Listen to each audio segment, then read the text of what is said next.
Rebirth of unexpected lovers episode 16 Oberoi mansion में सभी आज बहुत ज्यादा खुश है एंड ऐसा होता भी क्यों नहीं। आज वो हुआ है जिसके होने का सपना सभी ने देखा है। आज पूरी इंडस्ट्री कार्तिक के खिलाफ है।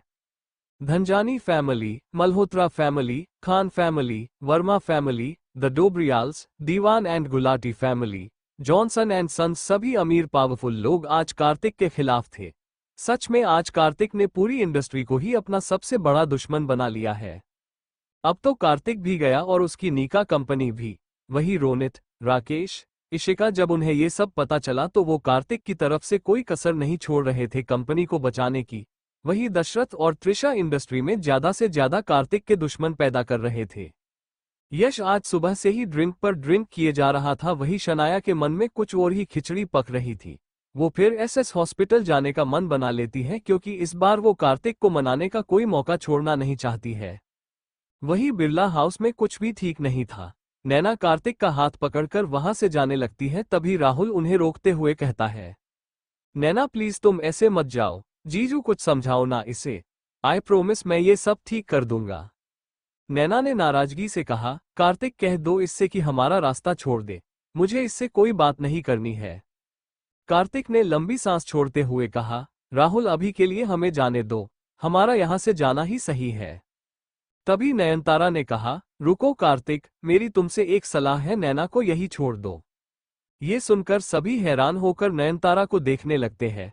नयनतारा मुस्कुराते हुए कहती है, कार्तिक मेरी बात मानो, नैना एक अनलकी गर्ल है। वो जिसके भी साथ होती है उसके साथ हमेशा ही गलत होता है। ये सुनकर नैना की कार्तिक के हाथ पर पकड़ ढीली हो जाती है। कार्तिक जब नैना को देखता है तो पाता है कि वो नम आंखों से नीचे देख रही है। इससे कार्तिक को बहुत ज्यादा गुस्सा आ जाता है। नयनतारा इतने में चुप नहीं होती और वो आगे कहती है, तुम खुद ही क्यों नहीं सोचते इस बारे में? जब से ये नैना तुम्हारे घर आई है तुम्हारे साथ कुछ न कुछ गलत ही हो रहा है। पहले तुम हॉस्पिटल गए, फिर तुम्हारी मामी एंड बाद में बहन भी। क्या तुम्हें नहीं लगता कि ये सब कुछ नैना की मनहूसियत की वजह से हो रहा है? मेरी बात मानो और इससे अलग हो जाओ, इसी में तुम्हारा भला है। पहले वो खुद के माँ बाप को खा गई, कहीं ऐसा ना हो कि ये तुम्हारे माँ बाप को भी। ये सुनकर कार्तिक जोर से चिल्लाया, इनफ नयनतारा, बस करो। अब अगर एक बार और तुमने नैना के बारे में कोई भी गलत बात कही तो मुझसे बुरा कोई नहीं होगा। तुम नैना के बारे में जानती ही क्या हो? इस पूरी दुनिया में नैना से ज्यादा साफ दिल इंसान कोई नहीं है, उसके जितना मासूम कोई नहीं है, उससे ज्यादा प्यारा कोई नहीं है। ये सुनकर सभी चौंक जाते हैं। वही राहुल मुस्कुराने लगता है। उसे सच में नैना के फ्यूचर की अब कोई चिंता नहीं थी। वही वैभव तिलमिल जाता है। वो कहता है, कार्तिक नयनतारा ने आखिर गलत क्या कहा है? सब सही ही तो कहा है। आखिर नैना के पास है ही क्या सिवाय मनहूसियत के? पहले अपने पेरेंट्स को खा गई, फिर तुम्हें, फिर तुम्हारी फैमिली को। तुम मानो या ना मानो लेकिन ये सच है कि नैना जिसके भी साथ होती है वो मरता है। वैभव की बात सुनकर नैना को रोना आ जाता है। वही नैना को रोते देखकर कार्तिक का खून खोल जाता है। वो कहता है, मिस्टर वैभव सिन्हा, तुम दूसरों पर उंगली उठाने से पहले खुद के अंदर क्यों नहीं झांकते? तुम एंड तुम्हारी सो कॉल्ड वाइफ, तुम दोनों ही नैना के पांव की धूल बराबर भी नहीं हो। नैना किसी और के लिए लकी हो ना हो मेरे लिए। इतना बोलकर कार्तिक नैना के कमर में हाथ डालकर कहता, हा नैना मेरे लिए मेरी गुड लक है, मेरी लाइफ की सबसे बड़ी खुशकिस्मती है। ये सुनकर नैना कार्तिक की तरफ हैरानी से देखने लगती है और कार्तिक भी उसकी तरफ प्यार से देख रहा था। उन दोनों को इतने करीब देखकर वैभव का खून खोल जाता है। वो फिर अपना गुस्सा दबाते हुए कहता है, कार्तिक इसमें गलती तुम्हारी नहीं है, नैना चीज ही जबरदस्त है। साली किसी का भी दिमाग खराब कर सकती है, लेकिन एक दिन तुम नैना की पनौती के बारे में जरूर जान जाओगे। और उस दिन तुम अपनी इसी खुशकिस्मती को अपनी लाइफ से बाहर निकाल दोगे जिस तरह से मैंने इसे निकाल दिया था। मुझे एक बहुत ज्यादा खुशी है कि नैना मेरी वाइफ नहीं है। ये सुनकर नैना को बहुत बुरा लगता है। वो कुछ कहती तभी कार्तिक वैभव को जोरदार थप्पड़ मार देता है। फिर कहता है, डोंट डेयर मिस्टर वैभव सिन्हा, मेरी वाइफ के बारे में एक लफ्ज भी मत बोलना। नैना मेरा प्राउड है एंड कोई भी मेरे सामने या मेरी पीठ पीछे उसके बारे में कुछ भी गलत नहीं बोल सकता। ये सुनकर नैना के चेहरे पर स्माइल आ जाती है। वही वैभव की सारी हवाएं उड़ जाती है। वो मन ही मन कहता है, नैना तुम्हारी ये मुस्कान मैं ज्यादा देर तक रहने नहीं दूंगा, बिल्कुल नहीं। तभी राहुल कहता है, जीजू नैना आप दोनों जाइए, वैभव को अब मैं हैंडल करता हूँ। कार्तिक और नैना फिर वहां से एसएस हॉस्पिटल के लिए निकल जाते हैं। जब वो दोनों हॉस्पिटल पहुंचे तभी किस्मत से शनाया भी वहां पहुंच गई। शनाया ने जब कार्तिक को वहां देखा तो वो उसके पास जाकर कसके गले लग गई। इससे कार्तिक और नैना बहुत ऑकवर्ड हो गए। कार्तिक ने कहा, शनाया ये तुम क्या कर रही हो, छोड़ो मुझे। शनाया ने हमेशा की ही तरह रोते हुए बोली, कार्तिक मुझे रीत के बारे में पता चला, उसके साथ सच में बहुत बुरा हुआ। मैं यहाँ उसके हालचाल पूछने आई हूँ, वो ठीक तो है ना। कार्तिक को ये जानकर सच में बहुत अच्छा लगता है कि शनाया को रीत की इतनी चिंता है, वही नैना का इससे मुंह बन जाता है। कार्तिक ने खुश होते हुए कहा, शनाया तुम बिल्कुल सही टाइम पर आए हो, हम अभी उससे मिलने ही जा रहे हैं एंड वो अभी बिल्कुल ठीक है। ये जानकर शनाया जुठमुठ की मुस्कुराहट अपने चेहरे पर ले आती है, जिसे देखकर नैना अपनी आईब्रो ऊपर उठा लेती है। वो मन में कहती है, नौटंकी कही कि हम ब्लडी विच। फिर नैना कार्तिक का हाथ पकड़कर कहती है, कार्तिक अब चले, रीत हमारी राह देख रही होगी। कार्तिक हाँ में सिर हिला देता है। फिर वो शनाया की तरफ देखकर पूछता है, शनाया क्या तुम रीत से मिलना चाहोगी। ये सुनकर नैना की आंखें बड़ी हो जाती है। वही शनाया कार्तिक का पॉजिटिव रिस्पॉन्स देखकर खुश हो जाती है। फिर वो भी कार्तिक का दूसरा हाथ पकड़कर उसके साथ चलने लगती है। शनाया बोली, कार्तिक देखो मैं रीत के लिए कुछ फ्रूट्स भी लाई हूँ, रीत को ये सब पसंद तो आएगा ना। कार्तिक ये देखकर और भी ज्यादा खुश हो जाता है। वो कहता है, oh thank you so much Shanaya, तुम्हें रीत के बारे में इतना सोचा, तुम सच में बहुत अच्छी हो। नैना गुस्से से कार्तिक की तरफ देखती है, पर जब वो कार्तिक को रीत के लिए खुश देखती है तो वो अपना गुस्सा अपने मन में दबा देती है। फिर वो शनाया को डेविल लुक देती है। इससे शनाया एक पल के लिए सहम जाती है, फिर वापस से नॉर्मल हो जाती है। शनाया फिर कार्तिक के पीठ पीछे अजीब सा लुक नैना को देती है, जैसे वो कह रही हो, ये तो बस शुरुआत है नैना, तुम बस देखती जाओ मैं कैसे कार्तिक को अपने इशारों पर नचाती हूँ। इससे नैना का खून और खोल जाता है, पर अफसोस वो अभी कार्तिक को परेशान करना नहीं चाहती, तो अपनी मुट्ठियां दबा के खुद को शांत करती है। हॉस्पिटल में कार्तिक, नैना और शनाया तीनों साथ में रीत के वार्ड में जाते हैं। वहां सूरज मामा और रीत आपस में बहस कर रहे होते हैं। मामा डांटते हुए कहते हैं, रीत बस बहुत हो गया तुम्हारा, अब तुम कुछ भी मत बोलो, और कार्तिक के सामने ये बात गलती से भी कभी मत करना, समझी तुम। कार्तिक ने अंदर आते हुए पूछा, मुझसे क्या बात नहीं करनी है मामा। कार्तिक को वहां देखकर मामा हैरान हो जाते हैं। वही रीत के चेहरे पर स्माइल आ जाती है। फिर रीत जब नैना को देखती है तो उसकी स्माइल और भी ज्यादा बढ़ जाती है। वही शनाया को देखकर रीत मुंह बना लेती है। शनाया जब ये देखती है तो उसका भी मुंह बन जाता है। वही नैना की हंसी छूट जाती है। नैना फिर अपनी प्यारी सी क्यूट रीत को सिर पर किस करती है और उसे गले लगा लेती है। रीत भी नैना को प्यार से गले लगा लेती है। रीत और नैना की बॉन्डिंग देखकर कार्तिक को बहुत खुशी होती है। तभी वो शनाया को देखता है जो अजीब शक्ल बना रही होती है। ये देखकर कार्तिक का दिल बैठ जाता है। कार्तिक के दिल में अचानक से ये ख्याल आता है कि काश काश नैना की जगह शनाया रीत के करीब होती। वो, शनाया, रीत, रेहान, मामा, मामी, एक हैप्पी फैमिली। कार्तिक ने बस यही तो चाहा था अपनी लाइफ में। ये सपना कार्तिक ने पिछले 7 साल से सजा रखा था, जो आखिर में टूट गया। ऐसा क्यों हुआ ये तो बस ऊपर वाला ही जानता है बस। मामा बात टालते हुए बोले, अरे नहीं कार्तिक, कुछ भी तो नहीं, हम तो बस ऐसे ही बात कर रहे थे। कार्तिक अपने मामा की बात समझ जाता है, वो कुछ भी नहीं कहने वाले, तो वो फिर रीत के पास आकर उसे सिर पर किस करता है। फिर उसके हाथ में किटकैट पकड़ाते हुए कहता है, तो मेरी प्रिंसेस अब कैसी है। किटकैट देखकर रीत के चेहरे पर बड़ी सी स्माइल आ जाती है। वो खुश होते हुए कहती है, थैंक यू भाई, आप बहुत अच्छे हैं। शनाया फिर नकली मुस्कान लिए रीत को फ्रूट्स देते हुए कहती है, रीत अब तुम कैसी हो, उम्मीद है तुम अब ठीक होगी। रीत रुडली कहती है, भाई ये यहाँ क्यों आए हैं। ये सुनकर नैना डेविल स्माइल के साथ शनाया को देखने लगती है, मानो उसे चिढ़ा रही हो कि उसे देखकर यहाँ किसी को भी खुशी नहीं हुई। वही शनाया का मन तो कर रहा होता है वो रीत को कान के नीचे 2 बार जोर से बजा दे, लेकिन कार्तिक की वजह से वो कर नहीं सकती, तो बस मुस्कुराकर पीछे हट जाती है।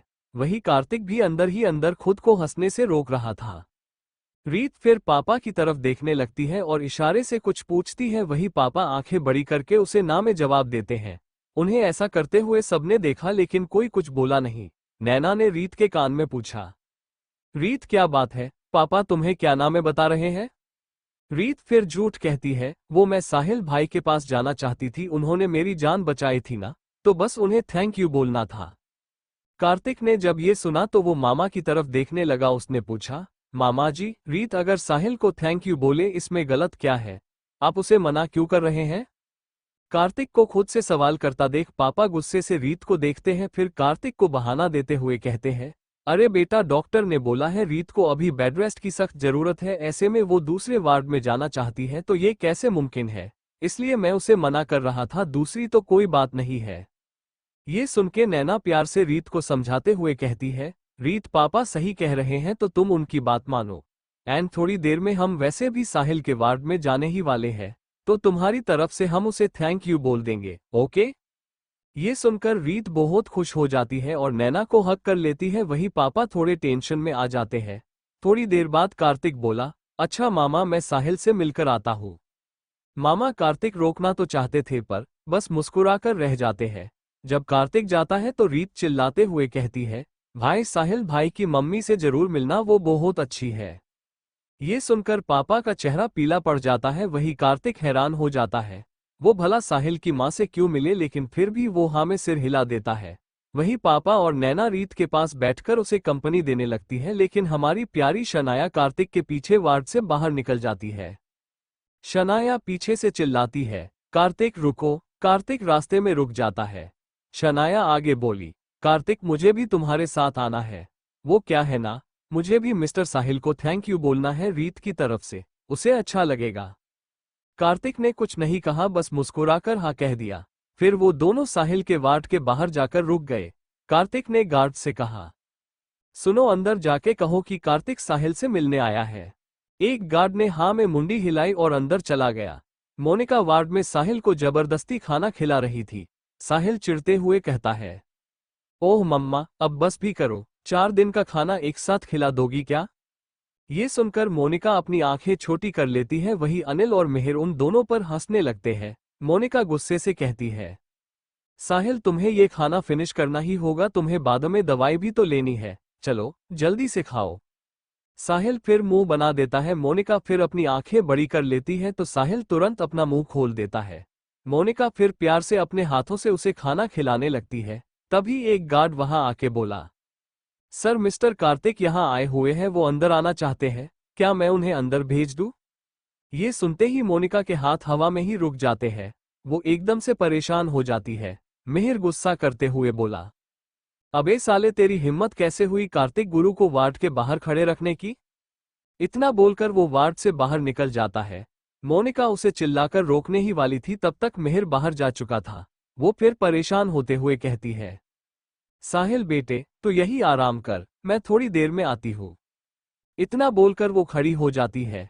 साहिल अपनी माँ का हाथ पकड़कर मासूमी से पूछता है, मॉम आप कहाँ जा रही हैं और मेरे खाने का क्या? मोनिका पेट पर हाथ रखकर बोली, बेटे वो मेरे पेट में थोड़ा दर्द शुरू हो गया है, शायद मुझे गैस हो गई है। मैं बस अभी आती हूँ, तू खाना खा, हम। ये बोलकर मोनिका जल्दी से बाथरूम के अंदर चली जाती है। वही मिहिर कार्तिक को लेकर वार्ड में आता है। वो कहता है, सॉरी बॉस, आपको वार्ड के बाहर रुकना पड़ा, आई प्रोमिस मैं आगे से ऐसा नहीं होने दूंगा। कार्तिक मुस्कुराते हुए कहता है, अरे अरे, तुम कुछ ज्यादा ही सोच रहे हो, मुझे सच में कोई परेशानी नहीं हुई है, पक्का। इस तरह एक तरफ मोनिका जल्दी से बाथरूम में भाग जाती है, वही कार्तिक और शनाया मिहिर के साथ वार्ड में आता है। कार्तिक फिर साहिल के पास आकर पूछता है, कैसे हो बच्चे? साहिल और भी ज्यादा मासूम सा चेहरा बनाकर कहता है, मैं ठीक हूँ बॉस। रीत कैसी है? कार्तिक मुस्कुराते हुए कहता है, हाँ वो भी ठीक है। साहिल ने फिर आंखों के इशारे से पूछा, बॉस ये हॉट हॉट कौन है, न्यू गर्लफ्रेंड? कार्तिक पहले तो साहिल को गुस्से वाला लुक देता है, फिर कहता है, ये मिसेज शनाया यश ओबोरोए है, मेरे बड़े भाई की बीवी। ये सुनकर साहिल अजीब ढंग से मुस्कुराने लगता है, मानो कह रहा हो, वाह, तो ये आपकी भाभी है, हम बहुत हॉट है बॉस, आपके तो मजे हैं सच में।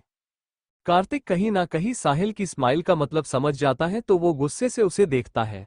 वही शनाया को कार्तिक का ऐसा इंट्रोडक्शन बिल्कुल भी पसंद नहीं आता, लेकिन फिर भी वो मुस्कुराकर ये जहर का घूंट पी लेती है। फिर वो साहिल से कहती है, मिस्टर साहिल आप अब कैसे हैं? साहिल कुछ कहता तभी मिहिर बेचारा सा चेहरा बनाकर कहता है, हाय बेचारा बहुत दर्द में है। देखो ना, कमर पर कितनी मोटी पट्टी बंधी हुई है। डॉक्टर लोग जब उसके पिछवाड़े में इंजेक्शन लगाते हैं तब इसे बहुत ज्यादा तकलीफ होती है। हम बेचारा चिल्लाकर रह जाता है और बाद में दर्द रहता रहता है। साहिल असल में ये कहने वाला था कि वो एकदम फिट है एंड बहुत मजे में है, लेकिन जब वो अपने शैतान भाई की बात सुनता है तो वो शर्म से पानी पानी हो जाता है। वहीं कार्तिक और अनिल जोर जोर से हंसने लगते हैं। इससे शनाया भी खुद को मुस्कुराने से रोक नहीं पाती तो वो अपने मुंह पर हाथ रख देती है ताकि साहिल उसे देख ना सके। वहीं मोनिका की भी हंसी छूट जाती है। कार्तिक फिर यहाँ वहां देखने लगता है मानो किसी को ढूंढ रहा हो। मिहिर ने पूछा, क्या हुआ बॉस, किसे ढूंढ रहे हो? कार्तिक ने हिचकिचाते हुए कहा, वो मैं तुम्हारी मम्मी को ढूंढ रहा था। वो क्या है ना, मैंने जब मिस्टर अनिल को कॉल किया था तब उनका फोन तुम्हारी मम्मी ने उठाया था। उस वक्त मेरा दिमाग थोड़ा खराब हो गया था तो मैंने ठीक से उनके साथ बात नहीं की थी, तो मुझे उन्हें सॉरी बोलना था। ये सुनकर अनिल मुस्कुराते हुए कार्तिक से कहते हैं, ओह अच्छा, अगर ऐसा ही है तो तुम्हें थोड़ा वेट करना होगा मेरे बच्चे। मिहिर ने पूछा, अरे वो क्यों डेड, बॉस को भला किस बात का वेट करना होगा? मैं अभी मॉम को बुलाता हूँ, वैसे वो है कहाँ? पापा बोले, अरे वो वॉशरूम गई है, उसे जरा गैस हो गई है बस इसीलिए। कार्तिक, मोनिका आए तब तक तुम मेरे पास बैठो, इसी बहाने मुझे तुम्हारी कंपनी भी मिल जाएगी। कार्तिक मुस्कुराकर हाँ कह देता है। वही मोनिका ये सुनकर अपने सिर पर हाथ मारकर गुस्से से कहती है, अरे ये अनिल जी को भी क्या इतनी कंपनी चाहिए, वो भी कार्तिक से। दो दो सगे बेटे हैं पास में, फिर भी इन्हें कार्तिक ही चाहिए। साहिल और मिहिर फिर शनाया के साथ बातों में लग जाते हैं। वो उसके साथ बीच बीच में फ्लर्ट भी कर रहे होते हैं। वही कार्तिक और अनिल बिजनेस की बातें करने लगते हैं। वही मोनिका अब परेशान हो रही होती है कि वो अब आगे क्या करे। अनिल फिर गंभीर होकर कहते हैं, कार्तिक बेटे, अब से तुम्हारा इस इंडस्ट्री में टिकना और भी ज्यादा मुश्किल होने वाला है। तुमने जाने अनजाने बहुत अमीर घरानों से दुश्मनी मोड़ ली है, जिसका खामियाजा नीका को भुगतना होगा। कार्तिक ने पूरे कॉन्फिडेंस के साथ कहा, सर मैं इसके लिए पहले से ही तैयार हूँ। अब चाहे जो हो जाए, मुझे पीछे करना और हराना दोनों ही मुश्किल है। मैं अब किसी के भी आगे झुकने वाला नहीं हूँ। अनिल ने कार्तिक के कंधे को थपकी देते हुए कहते हैं, मुझे तुमसे यही उम्मीद है मेरे बेटे। पता है कार्तिक बेटे, जब से मैंने तुम्हें जाना है मेरी ये दिल की ख्वाहिश रही है कि काश कि तुम मेरे बेटे होते। अगर ऐसा होता तो बात ही क्या होती। कार्तिक उनकी इस बात पर मुस्कुरा दिया, फिर कहने लगा, काश कि मेरी माँ भी मेरे लिए ऐसा ही सोचती। ये सुनकर सभी का ध्यान कार्तिक की तरफ चला जाता है। वही मोनिका भी शौक रह जाती है। अनिल ने पूछा, तुम्हारी माँ भी तुम्हारे बारे में ऐसा सोचती, इससे तुम्हारा क्या मतलब है कार्तिक? कार्तिक ने कड़वी मुस्कान के साथ कहा, दरअसल मेरी माँ मुझे बचपन में ही छोड़कर चली गई थी। शायद उनके लिए मैं बहुत बड़ा बोझ था, इतना बड़ा कि वो मुझे संभाल ही नहीं पाए। ये सुनकर मोनिका की आंखों में आंसुओं की धारा बहने लगती है। मिहिर कार्तिक के पास आकर पूछता है, बॉस आपकी मम्मी आपको छोड़कर क्यों चली गई? आप तो कितने अच्छे हैं, इंटेलिजेंट भी है, फिर उन्होंने आपको क्यों छोड़ा? कार्तिक ने मुस्कुराते हुए कहा, क्योंकि उन्हें अपनी लाइफ अपने तरीके से जीनी थी, जो शायद मेरे रहते पॉसिबल नहीं था। अनिल ने गुस्से में कहा, बुरा मत मानना कार्तिक, लेकिन मैं सच कहता हूँ, तुम्हारी माँ बहुत बुरी है। हम्मम, मुझे ऐसी औरतों से सख्त नफरत है जो ऐसा काम करती है। वो भला अपनी लाइफ के खातिर अपने बच्चे को बेसहारा कैसे छोड़ सकती है? मिहिर ने भी गुस्से से कहा, हाँ बॉस, आपकी मम्मी को ऐसा नहीं करना चाहिए था। उन्होंने आपको छोड़ने से पहले एक बार भी नहीं सोचा। अच्छा है कि मेरी मम्मी ऐसी नहीं है, नहीं तो मैं तो मर ही जाता। ये सब सुनकर मोनिका मुंह पर हाथ रखकर रोने लगती है। तभी वो कार्तिक की आवाज सुनती है। कार्तिक कहता है, अरे नहीं, आप लोग गलत समझ रहे हैं। मैं अपनी माँ से बहुत प्यार करता हूँ, बहुत ज्यादा, इतना कि कोई सोच भी नहीं सकता। साथ में उनकी इज्जत भी करता हूँ। ये सुनकर सभी चौंक जाते हैं। साहिल पूछता है, क्यों बॉस, आपको तो सबसे क्या ज्यादा उन पर गुस्सा करना चाहिए, उनसे नफरत करनी चाहिए। भला कौन सी माँ ऐसे अपने सगे बेटे को छोड़ देती है? कार्तिक उन्हें समझते हुए कहता है, साहिल मेरे बेटे, माँ बाप की भी अपनी एक अलग दुनिया होती है, अपनी जिंदगी होती है, अपने सपने होते हैं और ढेर सारी उम्मीदें भी। उनकी भी अपनी खुशी तलाशने का पूरा हक होता है। हाँ ये सच है कि मेरी माँ को अपनी लाइफ अपनी मर्जी से जीनी थी तो वो मुझे छोड़कर चली गई, लेकिन ये भी सच है कि उन्हें आज भी मेरी उतनी ही फिक्र है जितनी तब थी। मुझे पूरा यकीन है कि जितना प्यार मैं उनसे करता हूँ वो भी मुझसे इतना ही प्यार करती होगी। ये सुनकर मोनिका की आंखों से आंसू छलकने लगते हैं। वो बिना आवाज किए ही फूट फूट कर रोने लगती है। वही अनिल कार्तिक से पूछता है, कार्तिक अगर कल को तुम्हारी माँ तुम्हारे सामने आ जाए तो तुम तब भी उससे कोई शिकायत भी नहीं करोगे?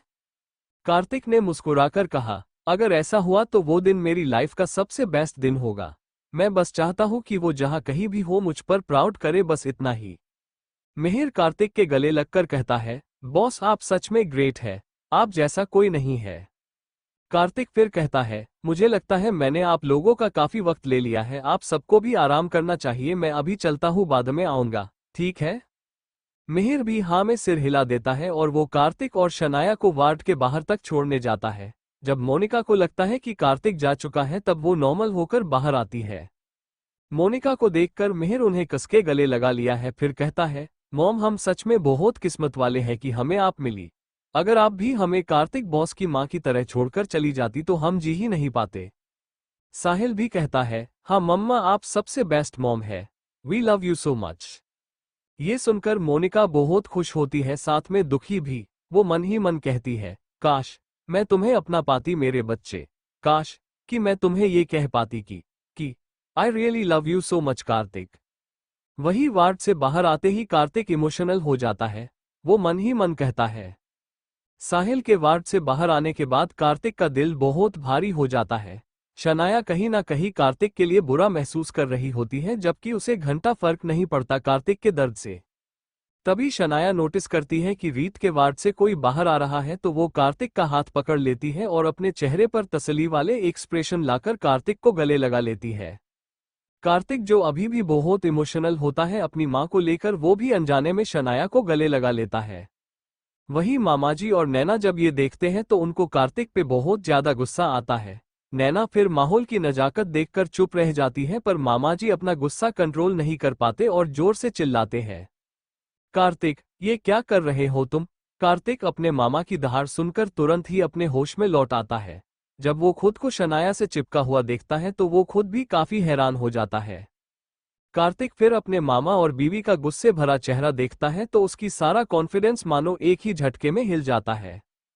कार्तिक फिर तुरंत ही शनाया से दूर होकर नैना के पास चला जाता है और प्यार से कहता है, नैना डार्लिंग तुम जैसा सोच रही हो ऐसा कुछ भी नहीं है, तुम मुझे प्लीज गलत मत समझना। नैना फिर एक नज़र शनाया को देखती है जो उसे एटीट्यूड से देख रही थी, मानो वो उसकी अथॉरिटी को चैलेंज कर रही हो। नैना फिर शनाया को सुनाने वाले लहजे में अपनी आंखें बड़ी करके गुस्से में कार्तिक का कॉलर पकड़कर कहती है, कार्तिक के बच्चे अगर आज के बाद मैंने तुम्हें किसी भी लड़की के आसपास भटकते हुए या गले लगाते हुए देखा तो मैं सच कह रही हूँ, मैं तुम्हारा सारा खून पी जाऊंगी, समझे कि नहीं? कार्तिक तुरंत डर के मारे हाँ में मुंडी हिला देता है। वही मामाजी नैना को शाबाशी देने वाले अंदाज में पीठ पे थपकी देते हैं। इससे कार्तिक का चेहरा और भी ज्यादा छोटा हो जाता है। कार्तिक को हमेशा ही नैना का रौद्र रूप बहुत अच्छा लगता है तो उसके चेहरे पर प्यारी सी स्माइल आ जाती है। वही जब शनाया कार्तिक को जोरू का गुलाम टाइप्स हस्बैंड देखती है तो वो अंदर तक जल के राख हो जाती है। ऐसा होता भी क्यों ना, नैना से पहले शनाया ही तो थी जिसकी सारी बातें कार्तिक सर झुकाकर माना करता था। नैना फिर कार्तिक का कॉलर पकड़कर खींचकर उसे रीत के वार्ड में ले जाती है और कार्तिक भी आज्ञाकारी पति की तरह उसके पीछे पीछे चला जाता है। वही शनाया गुस्से में कहती है, हम्मम हिटलर कही की, उफ इस कार्तिक को भी पूरी दुनिया में ये नैना ही मिली थी शादी करने को, और ये कार्तिक कैसे आगे पीछे घूम रहा है नैना के, जोरू का गुलाम कही का। अपना जलता दिल लेकर फिर शनाया वहां से चली जाती है। अब नीका कंपनी के ऑफिस में रोनित और राकेश अपने सारे कनेक्शन यूज कर रहे थे ताकि वो अपने आने वाले प्रोजेक्ट्स बचा सके। वही बड़ी बड़ी कंपनियां वर्मास, डोबरियाल्स, खान्स एंड मल्होत्रास के प्रेशर में अपने अपने प्रोजेक्ट्स नीका कंपनी से वापस खींच रहे थे। तभी कार्तिक रीत से मिलने के बाद ऑफिस आता है। उसे सही सलामत देखने के बाद ही रोनित, राकेश और इशिका को राहत मिलती है। कार्तिक हमेशा की ही तरह बहुत अच्छे मूड में होता है जिसे देखकर सभी चौंक जाते हैं। इशिका परेशान होकर बोली, कार्तिक सर देखिए ना, सभी लोग इन अमीरजादों की वजह से अपने कॉन्ट्रैक्ट्स वापस ले रहे हैं। कार्तिक मुस्कुराते हुए कहता है, हाँ इशिका मुझे मालूम है। राकेश क्यूरियोसिटी से पूछता है, भाई क्या हुआ, इस सिचुएशन से बाहर निकलने का कोई रास्ता मिल गया क्या? कार्तिक डेविल स्माइल देते हुए कहता है, ऑफ कोर्स राकेश, मेरे पास हर सिचुएशन का इलाज है, वो भी तगड़ वाला। आओ मेरे साथ, मैं तुम्हें बताता हूँ कि हमें आगे क्या करना है। ये जानकर सभी खुश हो जाते हैं। कार्तिक अपने केबिन सबको बताता है। तो भाई लोग, सबसे पहले तो जिन जिन लोगों ने हमसे कॉन्ट्रैक्ट साइन करने के बाद उसे सामने से कैंसिल किया है, उन्हें पेनल्टी लेटर भेजो, को भी पूरे प्रॉफिट के साथ। दूसरा काम, जो लोग हमसे कॉन्ट्रैक्ट किए बिना अपने हाथ वापस खींच रहे हैं, उन्हें वार्निंग देकर ब्लैक लिस्ट कर दो। हम फ्यूचर में ऐसे लोगों के साथ कभी भी काम नहीं करेंगे। तीसरा, जो भी लोग हमारे साथ हैं उन्हें एक्स्ट्रा सर्विस दो, बढ़िया ऑफर दो ताकि वो यहाँ टिके रहे। रोनित ने कहा, Kartik, you just don't worry, I will handle this all. Ronit ने पूछा, लेकिन भाई, ऐसा करने से बाकी की सारी कंपनीज हमसे नाराज हो जाएगी, उसका क्या? हमें फ्यूचर में उनकी जरूरत पड़ सकती है। कार्तिक ने मुस्कुराते हुए कहा, कोई नहीं भाई, ये बस कुछ टाइम के लिए ही है, बस बहुत जल्द सारे के सारे हमारे पास वापस आएंगे एंड सब नॉर्मल भी हो जाएगा। बस उस टाइम हम उन लोगों को सेकंड प्रायोरिटी देंगे। इशिका ने एक्साइट होकर पूछा, सर आपको इस बात पर इतना यकीन कैसे है कि सब पहले की तरह ठीक हो जाएगा? कार्तिक ने बताया, इशिका, वो इसलिए क्योंकि मेरे पास अब हुक्म का इक्का आ गया है जो हर किसी के पास नहीं होता। रोनित मुस्कुराकर कहता है, यस बॉस, ये हुई ना मेरे कार्तिक वाली बात। Now the real Kartik Oberoi is back. Rakesh ने खुश होते हुए पूछा, वाओ कार्तिक, तुम्हारी यही बात तो मुझे हमेशा अच्छी लगती है कि तुम हमेशा एंड मोमेंट पर कुछ ऐसा टिक्रम करते हो जो कोई दूसरा नहीं कर सकता। अच्छा कार्तिक, प्लीज बताओ ना, तुम्हारे पास कौन सा हुक्म का इक्का है? इशिका भी खुश होते हुए बोली, हाँ हाँ सर, प्लीज बताइए ना, प्लीज।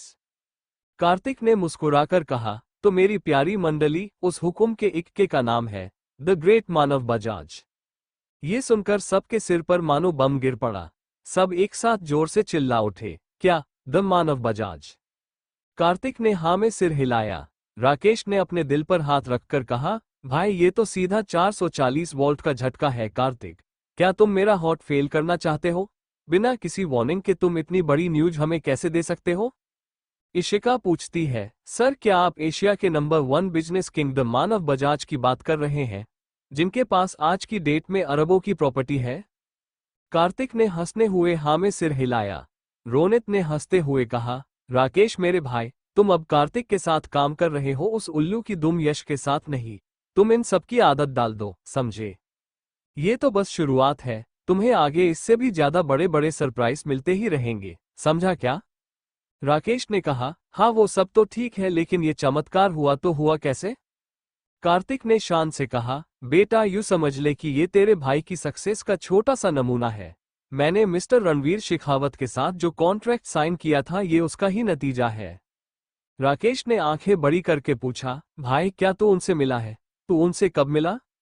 रोनित ने कहा, राकेश, कार्तिक जब नैना के लिए मित्तल कॉर्पोरेशन में गया था, तब वहां से आने के बाद वो बजाज एंटरप्राइज में गया था।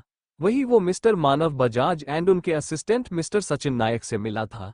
एंड तुम्हें ये जानकर और भी ज्यादा खुशी होगी कि वो अब हमारे यानी कार्तिक के बहुत अच्छे दोस्त बन गए हैं। राकेश ने शॉकिंग एक्सप्रेशंस देकर कहा, ओह ऐसा क्या? लेकिन ये चमत्कार कैसे हुआ? रोनित प्राउड के साथ कहता है, अबे साले भूल गया क्या? कार्तिक जब ओबोरॉय ग्रुप ऑफ इंडस्ट्रीज में था तब उसे ढेरों कंपनियों से जॉब ऑफर्स लेटर्स आया करते थे, उन सब में बजाज एंटरप्राइज भी था। अब तुम समझे कि मिस्टर मानव बजाज कैसे जानते हैं हमारे हीरो को? इशिका ने खुश होते हुए कहा, वाह सर, आप तो सच में ग्रेट है। जब आशिका के नंबर 1 बिजनेस टाइकून हमारे साथ हैं तो इन विधियों से क्या डरना? रोनित फिर ताव से कहता है, ठीक है, फिर ये तय रहा कि हम कुछ समय तक शांत रहेंगे ताकि हमें ये पता चल सके कि साला कौन यहाँ अपना है और कौन पराया।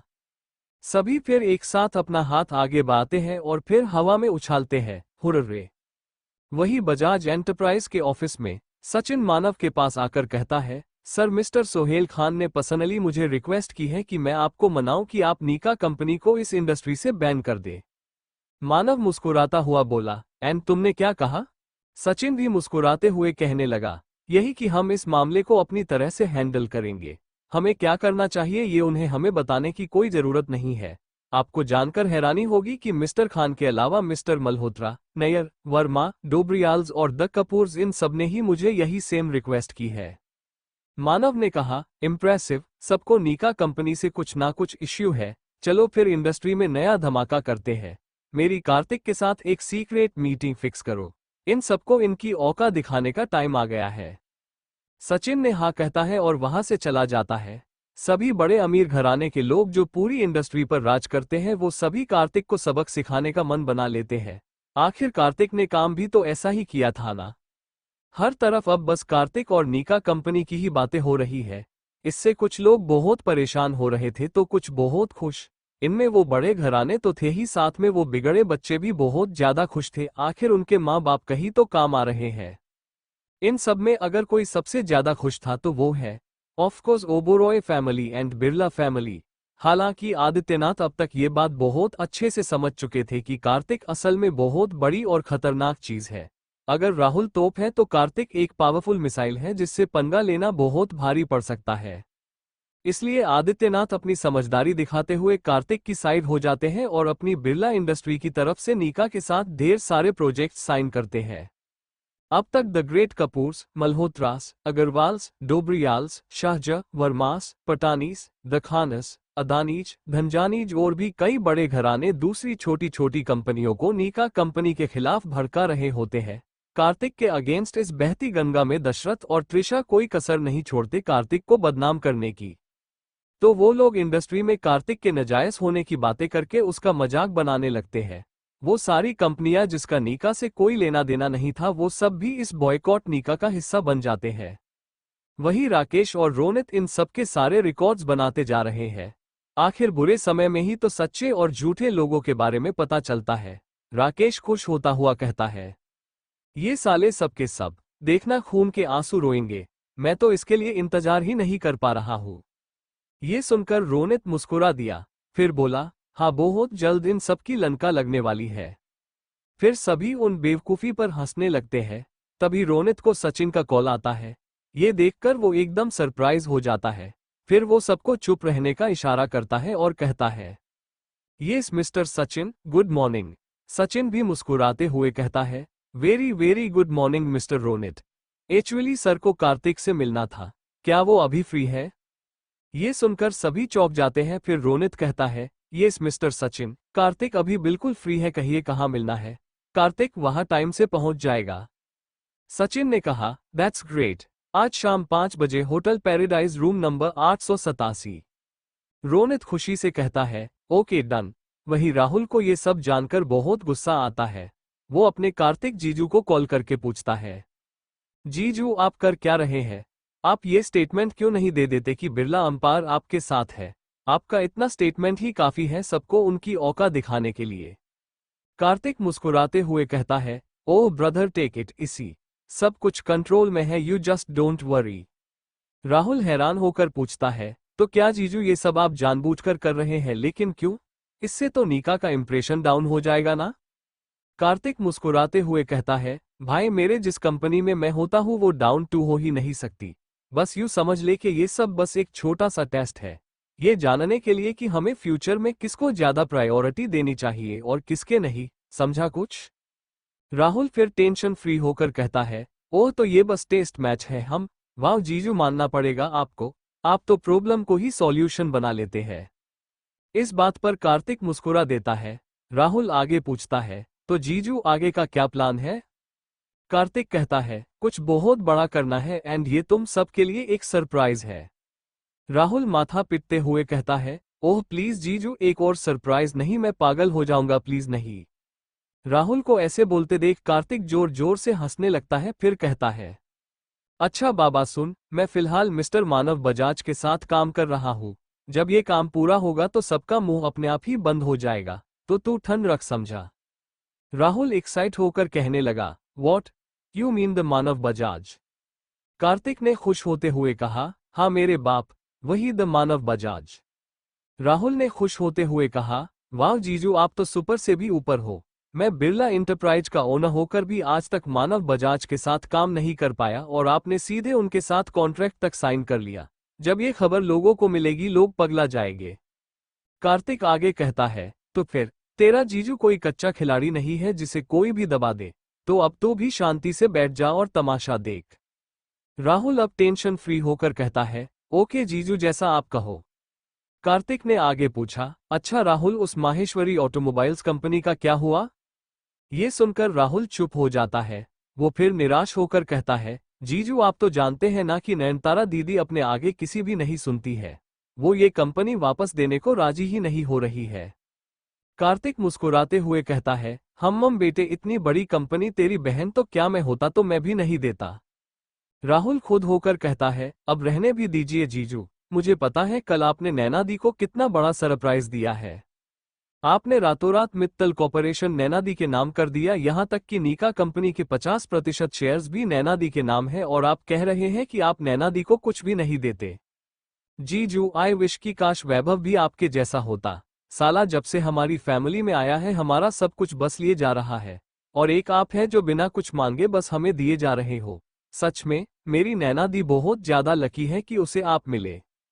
कार्तिक फिर मजाक करते हुए कहता है, बस कर पगले, अब रुलाएगा क्या? चुप हो जा एंड अपना काम कर। नैना का कॉल आ रहा है, अगर मैंने कॉल रिसीव नहीं किया तो मेरे फोन में से बाहर आकर मेरा गला पकड़ लेगी। ये सुनकर राहुल जोर जोर से हंसने लगता है, फिर कहता है, ओके जीजू बाय। कार्तिक फिर नैना का कॉल उठता है और प्यार से कहता है, हेलो वाइफी, क्या चल रहा है? नैना परेशान होकर पूछती है, कार्तिक तुम इतने शांत कैसे हो सकते हो? तुम्हें पता भी है कि हर तरफ नीका बॉयकॉट चल रहा है, ऐसे में हमारी इमेज का क्या होगा? कार्तिक कहता है, जस्ट चिल बेबी, सब कुछ कंट्रोल में है, ओके। नैना राहत की सांस लेते हुए कहती है, अच्छा तो ये सब तुम्हारी मेहरबानी से हो रहा है, फिर तो तुमने इस प्रॉब्लम का सॉल्यूशन भी निकाल ही लिया होगा। कार्तिक ने प्यार से कहा, ओह तो अब क्या तुम मुझे इतने करीब से जानने लगी हो? अच्छा है, अब मुझे ज्यादा सफाई नहीं देनी पड़ेगी। ये सुनकर नैना कहती है, काम के मामले में तुम्हें मुझे कोई सफाई देने की जरूरत नहीं है, लेकिन अगर बात शनाया की है मिस्टर कार्तिक तो आपको सफाई तो देनी पड़ेगी, इसमें मैं कोई कॉम्प्रोमाइज नहीं करूंगी, समझे? कार्तिक ने प्यार से कहता है, जो हुक्म मेरे आका, हम तो आपके गुलाम हैं, जैसा आप कहेगी हम वैसा ही करेंगे। ये सुनकर नैना शर्मा जाती है। भला ऐसा पति किसे नहीं चाहिए होगा जो उसकी हर बात इतनी आसानी से मान ले। नैना बात कर ही रही होती है तभी वहां मिस्टर अनिल और मोनिका आ जाते हैं। नैना फोन चालू रखे ही बोलती है, अरे मिस्टर एंड मिसेज शेरगिल, आइए ना, आप दोनों बाहर क्यों खड़े हैं? ये सुनकर मोनिका और अनिल दोनों रीत के वार्ड में आते हैं। फिलहाल वार्ड में सिर्फ रीत और नैना ही होती है क्योंकि सूरज और रिहान किरण के पास होते हैं। मिसेज शेरगिल का नाम सुनकर पता नहीं क्यों लेकिन कार्तिक का दिल जोरों से धड़कने लगता है। मोनिका पूछती है, नैना अब रीत कैसी है? नैना रीत की तरफ देखती है जो दवाइयों की असर की वजह से सो रही होती है। नैना फिर मुस्कुराते हुए कहती है, मिसेज शेरगिल आपका बहुत बहुत धन्यवाद रीत की चिंता करने के लिए, बट प्लीज आप ज्यादा टेंशन मत लीजिए, वो अभी बिल्कुल ठीक है एंड डॉक्टर ने भी कह दिया है कि कल हम इसे घर ले जा सकते हैं। अनिल खुश होते हुए बोले, अरे वाह, ये तो बहुत अच्छी खबर है। वैसे बेटे तुम अब उन लड़कों की टेंशन मत लेना, उन्हें मैं पर्सनली हैंडल कर लूंगा। एंड कार्तिक कैसा है? ये सुनकर नैना चौंक जाती है। वो कहती है, हाँ वो भी ठीक है, लेकिन आप ऐसा क्यों पूछ रहे हैं? अनिल मायूसी से कहने लगे, अरे बेटा तुमने आज की ट्रेंडिंग न्यूज नहीं देखी क्या? हर तरफ बॉयकॉट नीका ही चल रहा है, ऐसे में कार्तिक तो बहुत टेंशन में होगा। ये सुनकर कार्तिक जोर जोर से हंसने लगता है, उसकी आवाज नैना के कानों में पड़ती है तो वो भी हंसने लगती है। फिर वो पूरे प्राउड के साथ कहती है, मिस्टर शेरगिल वो मेरे पति है, द कार्तिक ओबोरॉय, आपको उनकी फिक्र करने की कोई जरूरत नहीं है, he will handle this all. Naina का कार्तिक पर इतना भरोसा देखकर अनिल और मोनिका दोनों ही शॉक हो जाते हैं। उन्हें तो यही लगता था कि उनके आने के बाद नैना और कार्तिक दोनों ही उनकी हेल्प लेंगे, लेकिन यहाँ तो मस्ती का माहौल हो रखा है। मोनिका हैरान होकर पूछती है, नैना तो क्या कार्तिक को हमारी कोई भी हेल्प नहीं चाहिए? क्या वो अकेले इतने बड़े लोगों से जीत पाएगा? नैना कॉन्फिडेंस के साथ कहती है, हाँ मिसेज शेरगिल, कार्तिक अकेला ही काफी है पूरी इंडस्ट्री को हिलाने के लिए। वो बहुत ही स्मार्ट एंड इंटेलिजेंट है, आप उसकी बिल्कुल भी फिक्र मत कीजिए। ये सुनकर मोनिका का दिल मानो गदगद हो उठता है, उसे भी अपने बेटे पर बहुत प्राउड होता है। अगर उसकी जगह कोई भी दूसरा इंसान होता तो वो अब तक अनिल के पांव में गिर गया होता मदद के लिए। वही अनिल नैना का कार्तिक के लिए इतना भरोसा देखकर दोनों से ही बहुत ज्यादा इंप्रेस हो जाते हैं। सच में कार्तिक और नैना दोनों ही कमाल के हैं। आज कार्तिक की जगह उसके मिहिर और साहिल होते तो वो सारा जिम्मा या तो कृतिका पर या रणवीर पर या तो खुद उन पर ही डाल लेते, ना कि कार्तिक की तरह बिना उनकी हेल्प के अकेले पूरी इंडस्ट्री में स्ट्रगल करते। अनिल दिल से खुश होकर कहते हैं, वाह एक बात तो कहनी ही पड़ेगी, कार्तिक तो जबरदस्त है ही, उसकी बीवी भी बहुत डेयरिंग है। कार्तिक ने बिल्कुल अपने टक्कर की बीवी ढूंढी है। ये सुनकर कार्तिक और नैना दोनों ही शर्मा जाते हैं। मोनिका प्यार से नैना के सिर पर हाथ रखकर कहती है, नैना बेटे, कार्तिक का तुम हमेशा ऐसे ही ख्याल रखना, उसका हमेशा ऐसे ही साथ देना। भगवान करे कि तुम दोनों को दुनिया की सारी खुशियां मिले। ये सुनकर कार्तिक और नैना दोनों को ही बहुत अच्छा लगता है। नैना फिर इमोशनल होकर अनिल और मोनिका दोनों के पांव छूती है। अनिल कहते हैं, जुग जुग जियो मेरे बच्चों। वही मोनिका कहती है, सदा सुहागन रहो और तुम दोनों मिलकर ढेर सारे बच्चों को जन्म दो। ये सुनकर कार्तिक और नैना दोनों ही सरप्राइज हो जाते हैं। ये मिसेज शेरगिल क्या कह रही है। वही अनिल जब ये सुनते हैं तो वो हंसने लगते हैं। उनकी हंसी से वो ऑकवर्ड माहौल फिर से खुशनुमा हो जाता है। मोनिका और अनिल फिर खुद देर रीत के पास रुकते हैं, फिर उसे भी आशीर्वाद देकर वहां से चले जाते हैं। नैना फिर कहती है, अच्छा कार्तिक, अब मैं फोन रखती हूँ, मुझे रीत के लिए लंच लेने जाना है। कार्तिक कहता है, ओह अच्छा ठीक है, बाय। कार्तिक फिर फोन काटकर मिसेज शेरगिल के बारे में सोचने लगता है। ना जाने क्यों, लेकिन उसे अब मिसेज शेरगिल को देखने की बहुत ज्यादा इच्छा होने लगती है। मिसेज शेरगिल अगर बातों में इतनी अच्छी और प्यारी है तो वो देखने में कैसी होगी, बस यही सवाल कार्तिक के मन में गूंजने लगता है। हॉस्पिटल में रीत अब बहुत बेकरार हो रही है अपनी मां को देखने के लिए। वो परेशान होकर कहती है, भाभी और कितना टाइम लगेगा, और कितने दिन मुझे यहाँ रहना पड़ेगा। मुझे अब और यहाँ नहीं रहना, मुझे मम्मी के पास जाना है, मुझे मम्मी के पास ले चलो ना प्लीज। नैना मुस्कुराते हुए कहती है, अब आज का दिन। रीत फिर जिद करते हुए कहती है, नहीं मुझे अभी मम्मी के पास जाना है, अभी के अभी। नैना प्यार से कहती है, रीत मैंने कहा ना, हम कल मामी के पास चले जाएंगे, बस आज का दिन यहाँ रह लो। रीत फिर नैना का हाथ जोर से खींचकर कहती है, नहीं नहीं नहीं, मुझे अभी वहां ले चलो, मुझे उन्हें देखना है। नैना कहती है, ओके ओके रुक जाओ, मैं रिहान को वीडियो कॉल करती हूँ, ठीक है। ये सुनकर रीत के चेहरे पर बड़ी सी स्माइल आ जाती है। नैना फिर रिहान को वीडियो कॉल करती है और रीत को फोन पकड़ा देती है। रीत अपनी मां को देखकर मासूमी से पूछती है, मम्मी आप कैसे हो, क्या आपको अभी भी दर्द हो रहा है। मां मुस्कुराते हुए कहती है, अरे नहीं बेटा, अब मैं बिल्कुल ठीक हूँ। तू बता, तू कैसी है, तू नैना को ज्यादा तंग तो नहीं करती है ना। ये सुनकर नैना और रीत एक दूसरे को अजीब नजरों से देखने लगते हैं, फिर हंसने लगते हैं। उन दोनों को इतना खुश देखकर माँ और पापा दोनों को ही बहुत खुशी होती है। रीत फिर छोटा सा चेहरा बनाकर कहती है, ज्यादा नहीं बस थोड़ा सा। नैना कहती है, अरे नहीं बुद्धू, थोड़े से थोड़ा ज्यादा। ये सुनकर माँ के चेहरे पर भी सुकून की मुस्कान आ जाती है। नैना आगे कहती है, मामी आप रीत की चिंता बिल्कुल मत करना, और कल जैसे ही रीत को डिस्चार्ज मिल जाएगा हम वहां आ जाएंगे, ओके। माँ हाँ कहती है। माँ आगे पूछती है, और बताओ बेटा वहां सब ठीक तो है ना, तुम्हें कोई परेशानी तो नहीं है ना। रीत को ये सुनकर अपनी बुआ की याद आ जाती है। तभी उसे पापा का गुस्से वाला चेहरा भी याद आ जाता है। वो सोचती है, अरे हाँ, पापा तो साहिल भाई के वार्ड में बुआ को देखने गए थे, उसका क्या हुआ। जब वो वापस आए तो वो इतने परेशान क्यों थे, और उन्होंने ये क्यों कहा कि मैं इसके बारे में किसी को कुछ ना बताऊं, खास करके कार्तिक भाई को। क्या मेरा अंदाजा सही था, क्या वो सच में मोनिका बुआ थी, लेकिन अगर ऐसा था तो पापा इतने परेशान क्यों थे। रीत को गहरी सोच में डूबता देख मम्मी ने पूछा, रीत, रीत बेटे, रीत कहाँ खो गई। नैना जब देखती है कि रीत कोई जवाब नहीं दे रही है तो वो रीत के कंधे पर हाथ रखती है, इससे रीत अपनी सोच से बाहर आती है। वो फिर हंसने हुए कहती है, हाँ मम्मी बोलो। मम्मी पूछती है, क्या हुआ मेरे बच्चे, वहां कोई तकलीफ है तुम्हें, मुझे बताओ क्या बात है। तभी पापा बोले, रीत क्या हुआ तुम्हें, क्या कोई तकलीफ है तुम्हें, बोलो। रीत जो अभी मोनिका का नाम लेने ही वाली थी, पापा की आवाज सुनकर तुरंत ही चुप हो जाती है और बात बदल लेती है। वो कहती है, नहीं तो मुझे यहाँ कोई तकलीफ नहीं है, सच में, ही। रीत की ये बचकानी हरकत देखकर माँ पापा को बहुत अजीब लगता है, लेकिन फिर वो नॉर्मल हो जाते हैं क्योंकि रीत और रिहान हमेशा से ऐसे ही रहे हैं, तो वो उन पर ज्यादा ध्यान नहीं देते। नैना फिर कहती है, मामी अब आप प्लीज आराम कीजिए, मैं आपको बाद में कॉल करती हूँ। पापा कहते हैं, ठीक है बेटा, तुम भी अपना और रीत का ध्यान रखना, ओके। नैना मुस्कुराकर हाँ कहती है, फिर फोन काट देती है। रीत फिर अपन लंच फिनिश करती है। थोड़ी देर बाद रीत के वार्ड में चैतन्य आता है। उसे देखकर रीत के चेहरा अपने आप ही लाल हो जाता है, जिसे नैना देख लेती है, पर वो चैतन्य के सामने कुछ नहीं कहती है। वही चैतन्य का हाल भी कुछ ऐसा ही होता है। वो रीत को देखकर बहुत बेचैन हो जाता है। नैना ये देखकर फिर से शॉक हो जाती है। वो आंखें फाड़कर कभी रीत को तो कभी चैतन्य को देखती है, फिर वो मुस्कुराने लगती है।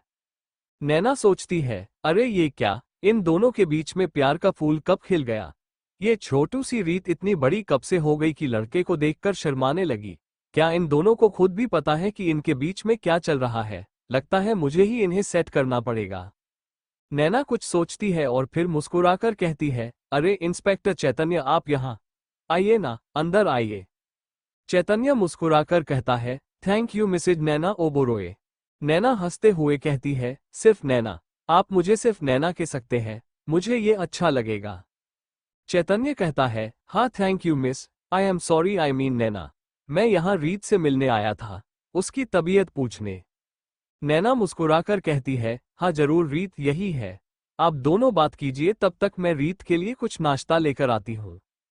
इतना बोलकर नैना रीत को एक आंख मारती है, फिर वहां से चली जाती है। वही रीत जब नैना की ऐसी हरकत देखती है तो वो हैरान हो जाती है। वही चैतन्य को भी कुछ कुछ समझ आ जाता है, तो वो बस मुस्कुराते हुए नैना को जाते हुए देखता रहता है। नैना के जाने के बाद चैतन्य रीत के पास आकर बैठता है, फिर प्यार से पूछता है, रीत अब तुम कैसी हो? रीत कुछ नहीं कहती, बस सिर नीचे झुकाए अपना लाल पड़ा चेहरा उससे छुपाने लगती है। वही चैतन्य रीत के कुछ भी जवाब ना मिलने पर परेशान हो जाता है। वो फिर चिंता से पूछता है, रीत तुम ठीक तो हो? रीत अभी भी कुछ नहीं कहती। चैतन्य फिर अपना सिर झुकाकर रीत के छोटे से मुस्कुराते हुए चेहरे को देखने लगता है। अब जाकर उसे एहसास होता है कि क्या बात है। चैतन्य फिर अपना हाथ रीत की थोड़ी पर रखता है और रीत का लाल चेहरा ऊपर करता है। रीत चैतन्य को देखती है, फिर ब्लश करने लगती है। वो वापस से अपना सिर नीचे झुका लेती है। चैतन्य मजाक करते हुए कहता है, रीत मुझसे बात करो वरना मैं वापस चला जाऊंगा। ये सुनकर रीत जल्दी से चैतन्य को देखती है, अपना सिर जोर से ना में हिला देती है। इससे चैतन्य के चेहरे पर बड़ी सी स्माइल आ जाती है। वो फिर पूछता है, रीत तुम ठीक तो हो ना? रीत बस इतना ही कहती है, हाँ। चैतन्य फिर कुछ सोचकर पूछता है, रीत तुम्हें यहाँ कोई परेशानी तो नहीं है ना? आई मीन अगर तुम मुझसे कुछ कहना चाहो तो कह सकती हो। रीत मासूमी से पूछती है, चैतन्य सर, उन लड़कों का क्या हुआ? क्या वो जेल चले गए? चैतन्य बड़े गर्व के साथ कहता है, अरे अभी कहाँ, वो तो अभी अपने पैरों पर खड़े भी नहीं हो सकते। फिलहाल वो सभी हॉस्पिटल में बिस्तर तोड़ रहे हैं, जैसे ही डिस्चार्ज होगे सीधे अपने ससुराल जाएंगे। ससुराल शब्द सुनते ही रीत का चेहरा लाल पड़ जाता है। हालांकि चैतन्य के ससुराल का मतलब जेल से ही होता है, लेकिन फिर भी रीत खुद को ब्लश करने से रोक नहीं पाती। वो आगे कुछ कहती तभी उसे अपनी बुआ का ख्याल आता है। वो फिर उम्मीद भरी नजरों से चैतन्य को देखती है। चैतन्य पूछता है, क्या? रीत कहती है, चैतन्य सर, मुझे आपसे एक जरूरी काम है, क्या आप मेरा वो काम करेंगे? चैतन्य ये सुनकर खुश हो जाता है। वो फ्लो में कह देता है, रीत तुम्हारे लिए कुछ भी, तुम बोलो तो सही। ये सुनकर रीत मुस्कुरा देती है। फिर वो अपने फोन से मोनिका और सूरज की एक पुरानी फोटो निकालती है और चैतन्य को दिखाते हुए कहती है, चैतन्य सर, ये जो लेडी है वो मेरी बुआ है। क्या आप इन्हें मेरे लिए ढूंढ सकते हैं? वो अभी इसी हॉस्पिटल में है। ये सुनकर चैतन्य चौंक जाता है, फिर वो फोटो ध्यान से देखने लगता है। वो पूछता है, रीत, अगर ये तुम्हारी बुआ है तो तुम्हें इन्हें ढूंढने की क्या जरूरत है? क्या ये मिसिंग है? रीत कहती है, एक्चुअली ये पिछले 32 साल से मिसिंग है। ये दरअसल कार्तिक भाई की मम्मी है। ये सुनकर चैतन्य चौंक जाता है। वो पूछता है, फिर तो तुम्हारे पापा को और कार्तिक को बहुत मेहनत करनी पड़ी होगी इन्हें ढूंढने में। क्या उन्होंने पुलिस में रिपोर्ट दर्ज करवाई थी? रीत कहती है, नहीं, दरअसल बुआ ने जाने से पहले एक लेटर छोड़ा था जिसमें उन्होंने कहा था कि वो अपनी मर्जी से कहीं जा रही है और हम उन्हें कभी ना ढूंढे। हम में से किसी ने भी उन्हें पिछले 32 साल से नहीं देखा, लेकिन मैंने आज उन्हें इसी हॉस्पिटल में देखा है। मैंने पापा को उनके बारे में बताया तो उन्होंने मुझे कहा कि वो मेरी बुआ नहीं है, लेकिन मैं 100% श्योर हूँ कि वो मेरी बुआ ही थी। आप प्लीज मेरे लिए उन्हें ढूंढिए ना। अगर वो यहाँ है तो कार्तिक भाई को उनसे मिलना चाहिए। चैतन्य पूछता है, हम तो ये बात है, ठीक है मैं उन्हें ढूंढने की पूरी कोशिश करूंगा, लेकिन मैं उन्हें ढूंढूंगा कहाँ? आखिर बार कहाँ देखा था तुमने उन्हें, ये तो बताओ। रीत फिर इधर उधर देखने लगती है, फिर अपना हाथ हिलाकर चैतन्य को अपने पास आने का इशारा करती है। इससे चैतन्य का दिल जोर जोर से धड़कने लगता है। वो एकदम फ्रिज हो जाता है। रीत फिर उसे हाथ हिलाकर कहती है, अरे यहाँ आओ, मुझे एक सीक्रेट बात बतानी है, जल्दी। चैतन्य के पास अब कोई चॉइस नहीं बचती तो उसे हार मानकर रीत के पास आना पड़ता है। वो थोड़ा आगे आकर रुक जाता है। रीत को असल में चैतन्य के कान में बात बतानी होती है तो वो मुंह फुलाकर कहती है, अरे बुद्धू, यहाँ मेरे पास आओ, ये एक सीक्रेट है। चैतन्य फिर अपनी जगह से खिसककर हल्का आगे आकर रुक जाता है। रीत को ये सेफ डिस्टेंस बिल्कुल भी राज नहीं आता तो वो झटके से चैतन्य की गर्दन पीछे से पकड़ लेती है और उसे अपने चेहरे के बिल्कुल सामने ले आती है। फिर वो कुछ बोलने के लिए अपने नाजुक होठ चैतन्य के पास ले आती है। ये सब कुछ मानो 1 सेकंड में हो जाता है तो वो दोनों ही इससे चौंक जाते हैं। रीत अपने दोनों हाथ चैतन्य के गले में डाल देती है, वही चैतन्य अपना बैलेंस बनाने के लिए उसकी पतली कमर पकड़ लेता है। अब दोनों के ही चेहरे एक दूसरे के बेहद पास आ जाते हैं। एक तरफ चैतन्य है, एकदम गबरू जवान ताकतवर आदमी जिसने इस बेरहम दुनिया का हर रूप देखा है, और दूसरी तरफ है हमारी मासूम छुटकू-सी रीत जिसे दुनियादारी की बिल्कुल भी समझ नहीं। देखा जाए तो वो दोनों एक दूसरे के लिए एकदम परफेक्ट मैच है। रीत फिर धीरे धीरे चैतन्य के करीब कान के पास आकर कहती है, चैतन्य सर, मुझे शक है कि मेरी बुआ दरअसल मिसेज अनिल शेरगिल है। रीत की धीमी सी पतली आवाज में चैतन्य मानो को जाता है। वो फिर होश में आता है और कहता है, ठीक है, मैं उन्हें ढूंढने की कोशिश करता हूँ। चैतन्य के शरीर की गर्मी रीत को जब महसूस होती है तो वो भी मानो उसकी गर्मी से सिहर उठती है। वो फिर चैतन्य के चेहरे के पास आ जाती है। अब वो दोनों ही एक दूसरे को करीब से देखने लगते हैं।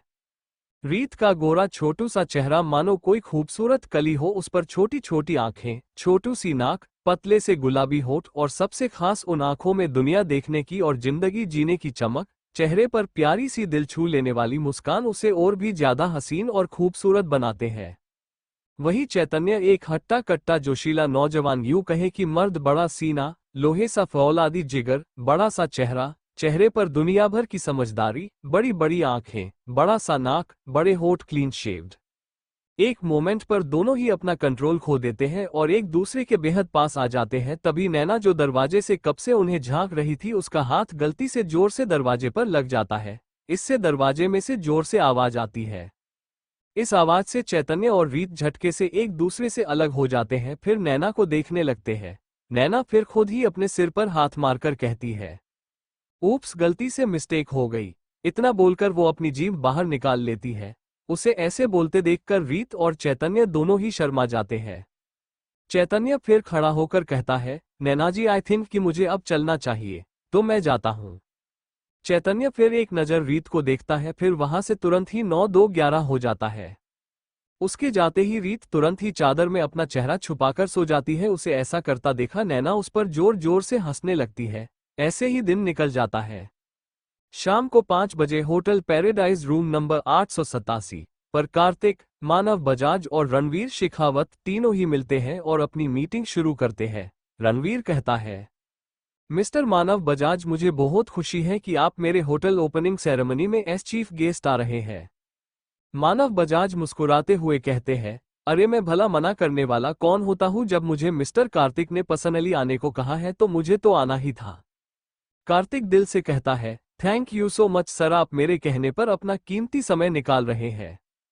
मानव फिर कार्तिक को ताना मारते हुए कहता है, मिस्टर कार्तिक, हमने तो आपकी बात मान ली, लेकिन वो आप थे जिसने कभी हमारी बात नहीं मानी। मैंने पर्सनली आपको कितने सारे जॉब ऑफर्स भेजे थे, लेकिन मचाल है कि आप मेरी एक भी सुने। ये सुनकर कार्तिक बहुत शर्मिंदा हो जाता है। ऐसा होता भी क्यों ना, उसने काम भी तो ऐसा ही किया था। तभी रणवीर हंसते हुए कहता है, ओह गॉड मिस्टर कार्तिक, आप भी सब में बहुत बड़े बेवकूफ हैं। इतनी बड़ी अपॉर्चुनिटी आप कैसे ठुकरा सकते हैं? अगर आपकी जगह मैं होता तो ये मौका हरगिज नहीं छोड़ता।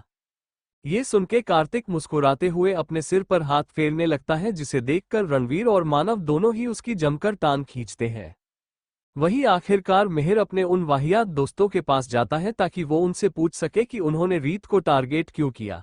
उसे सच में ये जानना था कि रीत आखिर वहां पहुंची तो पहुंची कैसे, और उस लड़की का क्या हुआ जो वो लोग लेकर आए थे। मिहिर सबसे पूछता है, कमीनों में अब एक ही बार पूछूंगा, तुम लोग रीत के पीछे क्यों पड़े हुए हो एंड तुम लोगों का कार्तिक बॉस के साथ क्या पंगा है? सब कुछ सच सच बता दो वरना मुझसे बुरा कोई नहीं होगा। ये सुन के उसके सभी कमीने दोस्तों के चेहरे पर कातिल स्माइल आ जाती है। फिर वो कुछ ऐसा कहते हैं जिसके सुनने की उम्मीद मिहिर ने बिल्कुल भी नहीं की थी। मिहिर के सवाल सुन के उसके सभी कमीने दोस्तों के चेहरे पर कातिल स्माइल आ जाती है। उन्हें देखकर मिहिर का पारा और भी ज्यादा ऊपर चढ़ जाता है। मिहिर फिर गुस्से से पूछता है, कमीनों ऐसे मुस्कुराना बंद करो वरना मैं तुम सबका मुंह तोड़ दूंगा। सीधे सीधे मुझे ये बताओ कि कार्तिक बॉस से तुम लोगों का क्या लेना देना है? आकाश मजे लेने के अंदाज में कहता है, कौन कार्तिक? कैसा कार्तिक? हम किसी कार्तिक को नहीं जानते। पीयूष नफरत से कहता है, हाँ हमें तो बस उस लड़की से मतलब है जिसकी वजह से हम दूसरी बार पिटे। हम आकाश वापस से नफरत के साथ कहता है, और नहीं तो क्या, उस रीत की वजह से ही उस पुलिस वाले ने हमें कुत्ते की तरह कूटा, वो भी दो दो बार। इस बार हम उसे नहीं छोड़ेंगे। एंड मिहिर इस बार भी तुम्हें हमारा साथ देना होगा, ठीक है? ये सुनकर मिहिर चौंक जाता है। वो पूछता है, क्या मतलब? विशाल खुश होकर पूछता है, क्या मतलब से तुम्हारा क्या मतलब मिहिर? तुम दोनों ही तो पिछली बार रीत को लेकर आए थे। तुम्हें क्या लगता है रीत क्या वहां आसमान से टपकी है? ये सुन के सभी हंसने लगते हैं। वही मिहिर के पैरों तले से मानो जमीन खिसक जाती है। विशाल फुल कॉन्फिडेंस में कहता है, मिहिर अगली बार हम उसे मुंबई के बाहर लेकर जाएंगे जहां कोई भी आसानी से पहुंच ना पाए। इस बार भी उसे लाने की जिम्मेदारी तुम दोनों की ही है मेरे भाई। हा हा हा। सभी को हंसते देखकर मिहिर का खून खोल जाता है। गुस्से से विशाल के पास आता है और उसके थोपड़े पर जोरदार मुक्का रसीद देता है। उसका मुक्का पड़ते ही विशाल के तो तोते उड़ जाते हैं। मिहिर गुस्से में कहता है, अबे साले कुत्ते कमीने, तेरी हिम्मत भी कैसे हुई रीत को हाथ लगाने की? मैं तुझे तेरे खानदान सहित इस दुनिया में रवाना कर दूंगा। मिहिर का गुस्सा तो जग जाहिर था, जब उसकी सटकती है तो उसे उसके पापा भी हैंडल नहीं कर सकते, तो इससे सभी की मानो फट के हाथ में आ जाती है। सबसे ज्यादा तो विशाल की। विशाल डरते हुए पूछता है, भाई क्या हो गया तुम्हें? तुम इतने गुस्से में क्यों हो? मिहिर इस बार विशाल का फ्रैक्चर हाथ पकड़ता और बेदर्दी से मरोड़ देता है। इससे विशाल दर्द के मारे जोर से कराहने लगता है। आह आह। विशाल की दर्द भरी चीख सुनकर बाकी के सभी एकदम चुप हो जाते हैं। वही वार्ड में सिस्टर और नर्स दौड़ी चली आती है। एक नर्स गुस्से से पूछती है, हे यू मिस्टर, ये तुम क्या कर रहे हो? छोड़ो उन्हें। क्या तुम्हें दिखाई नहीं देता उनके हाथ में? नर्स अपनी बात पूरी करती इससे पहले ही मिहिर गुस्से से लाल हुई आंखें दिखाकर ही उसे चुप कर देता है। मिहिर का बस एक लुक ही काफी होता है उसके डेंजर जोन को दिखाने के लिए। उसे देखते ही सब अपने आप ही पीछे हो जाते हैं। मिहिर फिर पीयूष की तरफ बढ़ता है और उसे हाथ खींच के बेड से नीचे गिरा देता है। पीयूष के गिरते ही उसकी कमर का कचुम्बर निकल जाता है। वो दर्द से चिल्लाने लगता है। आह ओई माँ। इतने में उनके बॉडीगार्ड्स भी आ जाते हैं, लेकिन अफसोस द शेरगिल्स के बॉडीगार्ड्स के आगे वो पानी कम चाय है। उन्हें साफ साफ बोला गया था जब तक उन्हें बुलाया ना जाए वो यहाँ ना आए। पर अब उनके होने या ना होने का कोई मतलब ही नहीं था, क्योंकि वो अब किसी भी काम के नहीं थे। वही रीत, नैना और साहिल आपस में बैठकर बातें कर रहे होते हैं। दरअसल रीत नैना से जिद करके वहां आई थी। वो कब से इधर उधर देख रही थी। साहिल जो उसे कब से ऐसा करते हुए देखा रहा था, वो आखिर में पूछ ही लेता है, रीत बच्चे क्या हुआ? किसे ढूंढ रही हो तुम? नैना मुस्कुराते हुए कहती है, हम शायद से रीत अपने मिहिर भाई को ढूंढ रही है ना? रीत तुरंत ही जोर से हाँ में मुंडी हिला देती है। साहिल हंसते हुए कहता है, वो अभी किसी की बैंड बजाने को गया है, थोड़ी देर में आ जाएगा। और बताओ? रीत झिझकते हुए पूछती है, साहिल भाई आपके मम्मी पापा कहीं दिख नहीं रहे हैं, कहाँ है वो? मैं उनसे मिलना चाहती हूँ। साहिल कुछ कहने को होता है, तभी वार्ड में अनिल और मोनिका साहिल के लिए खाना लेकर आते हैं। मोनिका को सच में कोई आइडिया नहीं होता कि रीत भी अभी यही मौजूद है, तो वो जैसे ही रीत को वहां देखती है वो शॉक रह जाती है। साहिल खुश होकर कहता है, मॉम डैड आप दोनों ही 100 साल जियोगे। रीत अभी अभी आप दोनों को ही याद कर रही थी। ओह अच्छा। ये सुनकर अनिल खुश होकर कहते हैं। वही मोनिका भी फेक स्माइल करके मुस्कुराने लगती है। रीत फिर जानबूझकर अनजान बनते हुए कहती है, हेलो अंकल आंटी, मेरा नाम रीत है। आप दोनों से मिलकर अच्छा लगा। रीत की प्यारी सी आवाज सुन के अनिल तो जैसे उसकी आवाज के दीवाने हो जाते हैं। वही मोनिका चैन की सांस लेती है कि हाश, रीत ने मुझे पहचाना नहीं। थैंक यू भगवान जी। वही रीत अपने मन ही मन कहती है, मेरी प्यारी बुआ जी, आखिर आप मिल ही गई। मेरा शक बिल्कुल सही था। आज आप भले ही मेरे सामने हो, लेकिन कल आप कार्तिक भाई के सामने होगे। मैं आप दोनों का मिलन करवा के रहूंगी, चाहे जो हो जाए। फिर रीत और मोनिका अपनी अपनी धुन में मुस्कुराने लगते हैं। फिर नैना उनसे कहती है, मिस्टर एंड मिसेस शेरगिल, ये कार्तिक की छोटी बहन है। आप लोग फिक्र मत कीजिए, हम आपको ज्यादा परेशान नहीं करेंगे, बस थोड़ी देर में चले जाएंगे। अनिल खुश होकर कहते हैं, अरे नहीं नहीं, परेशानी वाली ऐसी कोई बात नहीं है, बल्कि हमें तो सच में बहुत अच्छा लगेगा अगर तुम दोनों भी हमें ज्वाइन करोगे ये खाना फिनिश करने में। ये सुनकर नैना फ्रिज हो जाती है, पर रीत बहुत ज्यादा एक्साइटेड हो जाती है। वो उछलते हुए कहती है, वाह खाना, अंकल आंटी आप दोनों बहुत है। मुझे सच में अभी बहुत तेज भूख लग रही है। चलिए हम जल्दी से खाना शुरू करते हैं। ये सुनकर नैना बहुत एम्बेरस हो जाती है। वो उसे टोकते हुए कहती है, रीता। मोनिका मुस्कुराते हुए कहती है, अरे बेटा कोई बात नहीं, खाना बहुत ज्यादा है और खाने वाले बहुत कम, इसी बहाने हम एक दूसरे को और अच्छे से जान भी लेंगे। रीत फिर खुश होकर कहती है, आंटी तुस्सी एकदम सही पकड़े हो। फिर मोनिका और रीत साथ में खाना सर्व करने लगते हैं। एक तरफ मोनिका अपने जुड़वा भाई की बेटी के साथ अच्छा वक्त गुजारना चाहती है, वहीं रीत अपने भाई की मां को परखना चाहती है। वही साहिल और नैना दोनों ही कंफ्यूज होकर एक दूसरे को देखते हैं। फिर वो भी खुशी खुशी इस क्यूट से गेट टुगेदर को ज्वाइन कर लेते हैं। वही कार्तिक अपने प्लान में आगे बढ़ रहा था। वो रणवीर के होटल शालीमार के ग्रैंड ओपनिंग की मार्केटिंग में बिजी था। एंड ऑफ कोर्स इस ग्रैंड होटल की ओपनिंग करने वाले हैं द ग्रेट मानव बजाज, जो कि ऑफिशियली कार्तिक की नीका कंपनी के पार्टनर बनने वाले हैं। यानी कि नीका ऑफिशियली 3 लोगों की कंपनी होगी जिसे मानव बजाज फाइनेंस करेंगे। बड़े से प्राइवेट हॉस्पिटल के वीआईपी वार्ड में मिहिर नफरत से सबकी तरफ देखता है। फिर गुस्से में कहता है, सालो कुत्तों, तुम सब जिंदा रहने के लायक ही नहीं हो।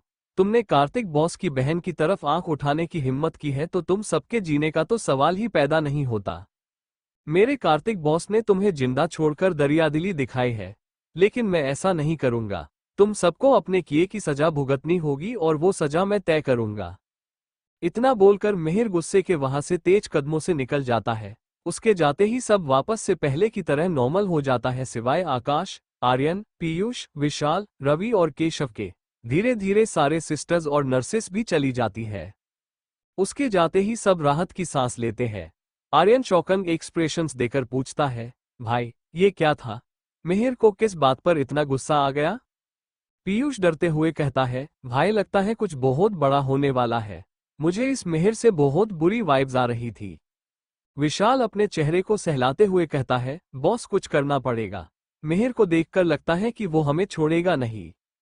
इतना सब हो ही रहा होता है, उतने में बाहर से बॉडीगार्ड्स के चिल्लाने की आवाजें आने लगती है। आह आ आ ओ आह। उनकी दर्द भरी आवाज पूरे हॉस्पिटल में मानो गूंजने लगती है। उनकी आवाजें सुनकर सभी लड़के डर से थर थर कांपने लगते हैं। फिर जैसे तैसे हिम्मत करके रवि उठता है और एक नजर बाहर झांकता है। बाहर जो हो रहा था उसे देखकर वो शॉक रह जाता है। केशव उत्सुकता से पूछता है, भाई क्या हुआ? आर्यन भी तपाक से बोला, हाँ रवि, क्या चला रहा है बाहर, जल्दी बोलो। रवि अपने दिल पर हाथ रखकर अपने बेड पर जाकर बैठ जाता है। फिर परेशान होकर कहता है, हे भगवान, मिहिर क्या पागल हो गया है? आखिर वो करना क्या चाहता है? पीयूष माथा पीट के कहता है, अबे साले पहेलियां बुझाना बंद कर और सीधे सीधे बता क्या चल रहा है बाहर। रवि डरते हुए कहता है, भाई लोग बाहर हमारे जितने भी गार्ड्स से उन्हें मार मार के वहां से भगा दिया गया है। फिलहाल बाहर शेरगिल्स के बॉडीगार्ड्स खड़े हुए हैं। शायद से वो लोग हम पर नजर रख रहे हैं। ये सुन के सभी डर जाते हैं। वो अपने अपने पापा को फोन लगाने लगते हैं, लेकिन उन्हें पता चलता है कि सभी के ही फोन में नेटवर्क नहीं है। इससे सभी और भी ध्यान परेशान हो जाते हैं। वही मिहिर बाहर निकलते ही शेखर को कॉल करता है और उसे गुस्से में ऑर्डर देते हुए है, असिस्टेंट शेखर, आप कार्तिक बॉस के अगेंस्ट जाने वाले सभी लोगों की लिस्ट बनाइए फौरन। मैं उन सभी लोगों को बर्बाद होते हुए देखना चाहता हूं। ये सुनकर शेखर फ्रिज हो जाता है। फिर हिचकिचाते हुए कहता है, सर उन सबके नाम मुझे पता है, लेकिन वो सभी आपने पापा के बहुत अच्छे दोस्त हैं। मिहिर गुस्से में कहता है, आई डोंट केयर। मुझे उन सबको इस दुनिया के बाहर फेंकना है एट एनी कॉस्ट। शेखर तुरंत कहता है, ये सर, हो जाएगा, मैं एक बार। मिहिर बीच में कहता है, मिस्टर शेखर, डेट से मैं बात कर लूंगा, आप बस मैंने जो कहा है उतना कीजिए। शेखर लंबी सांस लेकर कहता है, ओके सर। मिहिर तुरंत कॉल काट देता है, फिर अपने पापा को कॉल करता है। पापा अभी रीत के साथ बहुत मजे से बातें कर रहे होते हैं, तभी वो फोन उठाते हैं। वो कुछ कहते तभी मिहिर जल्दी जल्दी में कहता है, पापा मैं रीत के साथ गलत करने वालों को सबक सिखाना चाहता हूँ, तो आप प्लीज मुझे मेरे तरीके से काम करने देना, आप मेरे काम के बीच में मत आना, ओके। पापा ये सुनकर हैरान हो जाते हैं, फिर रीत के तरफ देखते हैं जो मोनिका से बहुत प्यार से बातें कर रही थी। रीत की मासूमियत देखकर पापा का दिल एकदम से कठोर हो जाता है, फिर फक्र से कहते हैं, ठीक है बेटे, जो करना है करो। ये सुनकर मिहिर के चेहरे पर स्माइल आ जाती है और वो खुशी खुशी पापा के ऑफिस के लिए निकल पड़ता है। वही साहिल के वार्ड में साहिल और नैना की बहुत अच्छी बन जाती है। वही रीत और मोनिका की भी बहुत अच्छी बन जाती है। रीत को मोनिका सच में बहुत भोली, प्यारी और मासूम लगती है, बिल्कुल उसके पापा की तरह। लेकिन उसे ये समझ नहीं आता कि अगर मोनिका इतनी अच्छी माँ है तो उन्होंने कार्तिक भाई को छोड़ा ही क्यों। जो भी हो, रीत की प्यारी मोनिका बुआ ने उसका दिल जीत लिया है। वही कार्तिक सीधे अपनी मामी के पास चला जाता है। अब किरण की तबीयत में भी काफी सुधार हो गया है। इन शॉर्ट सबके हालात अभी अच्छे हैं, लेकिन ये बस कुछ ही देर के मेहमान है।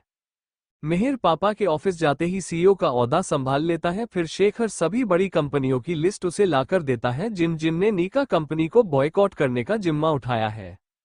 उनमें सबसे ऊपर नाम होता है the Oberoi group of industries का। मिहिर सारे नाम पढ़कर कहता है, मिस्टर शेखर, अभी इसी वक्त इन सभी कंपनी के सारे शेयर होल्डर्स और इन्वेस्टर्स से कांटेक्ट करो और उनसे शेयर्स के प्राइस कम करवाने को बोलो।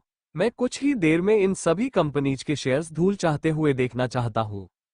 ये सुनकर शेखर हाँ में सिर हिलाता है और तुरंत काम पर लग जाता है। उसे ऐसा करने में ज्यादा देर नहीं लगी, लेकिन रिजल्ट आने में बहुत देर लगेगी। तब तक तो मिहिर बड़े आराम से उन सभी को अपने रास्ते से हटा देगा। वही कार्तिक और नैना कहीं बाहर घूमने का डिसाइड करते हैं ताकि वो थोड़ी फ्रेश एयर ले सके और खुद को रिफ्रेश कर सके। कार्तिक आज बहुत अच्छे मूड में होता है, आखिर उसकी मेहनत रंग जो ला रही थी। वही नैना अपनी ही धुन में कहीं खोई हुई थी। कार्तिक नैना से पूछता है, क्या हुआ नैना, तुम्हें कहीं रुकना है क्या? नैना मुस्कुरा के कहती है, अरे नहीं, तुम बस ड्राइव करते रहो, मुझे ऐसे ही अच्छा लग रहा है। कार्तिक नैना के मन की उदासी भाप जाता है तो वो कुछ सोचता है, फिर कहता है, नैना। नैना कहती है, हम। कार्तिक मुस्कुराते हुए पूछता है, क्या तुमने कभी चलती कार में किस किया है? ये सुनते ही नैना की आंखें मानो फटकर बाहर आ जाती है। वो अजीब नजरों से उसे देखती है। वो गुस्से से कहती है, Kartik are you mad? Kartik हंसते हुए कहता है, क्या तुम्हें ये ट्राई करना चाहिए, इसमें बहुत मजा आता है। ये सुनकर नैना एकदम फ्रिज हो जाती है। वो कहती है, अरे मैं मजाक नहीं कर रहा हूँ, इसमें बहुत मजा आता है। नैना चिढ़ते हुए कहती है, जस्ट शट अप कार्तिक। नैना के इतना बोलने की ही देर थी, इतने में कार्तिक अपनी कार और तेज कर देता है। इससे नैना जोर से अपनी सीट बेल्ट पकड़ लेती है। वो पूछती है, स्टॉप ईट कार्तिक, अपना ये पागलपन बंद करो, समझे? मुझे ये सब बिल्कुल भी पसंद नहीं है। नैना की टोकने पर कार्तिक फिर एक सुनसान खुले रोड पर अपनी कार घुमा देता है। इससे कार गोल गोल घूमने लगती है। कार्तिक फिर नैना की सीट बेल्ट खोल देता है और उसे अपनी तरफ खींच लेता है। इससे नैना तेज झटका खा जाती है। वो कार के घूमने से इतना ज्यादा डर जाती है कि वो कार्तिक के गले लग जाती है। वही हमारा कार्तिक नैना के इस डर का जमकर फायदा उठाता है। कार्तिक नैना का चेहरा अपने चेहरे से सटाकर उसे किस करने लगता है। नैना अब कुछ भी कर नहीं पाती और फ्रिज हो जाती है। वो पहले ही कार की वजह से सदमा खा चुकी थी और अब ये। नैना का दिल जोर जोर से धड़क रहा था। उसे एक पल ऐसा लगता है मानो पूरी दुनिया सिर्फ उसी के आसपास घूम रही है। वही अगले ही पल उसे ऐसा भी लगता है कि पूरी दुनिया मानो थम गई है। नैना के लिए ये उसकी छोटी सी लाइफ का अब तक का सबसे बेस्ट मोमेंट था। वही कार्तिक के लिए ये पहली बार तो बिल्कुल भी नहीं था, लेकिन हाँ, नैना के साथ ये उसका फर्स्ट टाइम था। देखते ही देखते उनकी ये किस बहुत ज्यादा इंटेंस हो जाती है। कार्तिक फिर जोर से ब्रेक मारता है। इससे कार झटके के साथ रुक जाती है। फिर वो दोनों कार में ही अपना सारा कंट्रोल खो देते हैं, फिर शुरू हो जाते हैं। इत्तेफाक से वहां से वीर गुजर रहा होता है और वो दूर एक कार को तेज रफ्तार में गोल गोल घूमते हुए देखता है। उसे ये काफी इंटरेस्टिंग लगता है तो वो वहीं रुककर उन्हें देखने लगता है। पहले तो उसे यही लगता है कि ये कोई नॉर्मल कपल है, फिर वो ध्यान से उन्हें देखता है तो उसके होश उड़ जाते हैं। वो जल्दी से अपना फोन निकालता है और उनकी वीडियो बनाने लगता है। कुछ देर बाद वो उसे वैभव को भेज देता है। वैभव जब कार्तिक और नैना को ऐसे बीच सड़क में प्यार में डूबा देखता है तो वो गुस्से और नफरत से अपन फोन जमीन पर पटक देता है, फिर नफरत से कहता है, कमीनो, मुझे और मेरे पूरे खानदान को बर्बाद करके खुलेआम रंगरलिया मना रहे हो। मैं तुम दोनों को बर्बाद कर दूंगा, किसी को भी नहीं छोड़ूंगा। I will kill you, damn it. Oberoi mansion में अब तक सभी ये जान चुके होते हैं कि यश ने रीत के साथ क्या नया कारनामा किया है, तो सभी अब टेंशन में होते हैं कि कार्तिक आगे क्या करेगा। दशरथ और त्रिशा अपने आप को इस आने वाली मुसीबत के लिए तैयार कर रहे हैं। वही यश भी अब थोड़ा बहुत परेशान हो रहा था। आखिर वो हमेशा ही कार्तिक से हारता जो आया है, उसे भी अब कुछ गलत होने का एहसास होने लगता है। वो फ्रस्ट्रेट होकर खुद से ही पूछता है, उफ कार्तिक, आखिर क्या करने वाले हो तुम? अब बता भी दो। Thank you for listening. मुझे उम्मीद है आपको ये स्टोरी पसंद आई होगी। अगर आपको पसंद आए है तो प्लीज लाइक और कमेंट करना ना भूलें और मोर स्टोरीज के लिए सब्सक्राइब करें। मिलते हैं नेक्स्ट वीडियो में।